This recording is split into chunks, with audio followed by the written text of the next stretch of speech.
पंहिंजूं ख़ुशियूं ॿियनि सां वंडण में सुकून महसूसु थिए थो। कोशिशि करणु घुरिजे त ग़म घटाइजनि ऐं ख़ुशियूं विखेरजनि। इहा ॻाल्हि सीनियर सियासतदान हाजी अली नवाज़ चांडियो बेंच 98 पारां मच कचहरी सिंध जी सक़ाफ़त ऐं मज़लूम नियाणियुनि जे हक़नि जे हवाले सां चांडिया हाउस पीर ज़ाकरी ते थियल तक़रीब में ॻाल्हाईंदे चई। हिन चयो त अॼु जे ॿूसट वारे माहौल में अहिड़ा ख़ुशियुनि जा मौक़ा घटि मिलंदा आहिनि। इन करे जसु लहणनि बेंच 98 जा दोस्त जिन मोहबती मेड़िया आहिनि।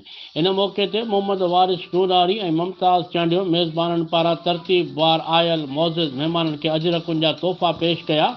महिमाननि में ख़ान मोहम्मद लाखो, मोहम्मद अली खेड़ो, रज़ा मोहम्मद चांडियो, आशिक़ अली खेड़ो, काज़ी जावेद सनई, ज़ुल्फ़कार अली ख़ासकेली, राजकुमार ओड, गुल मोहम्मद कीरियो, गुलाम नबी मल्हा ऐं ॿिया शामिल हुआ। तक़रीब दौरान सिंध जी मशहूरु सुघड़नि ऐं फ़नकारनि पंहिंजे फ़न जो मुज़ाहिरो करे महफ़िल खे चार चंड लॻाया।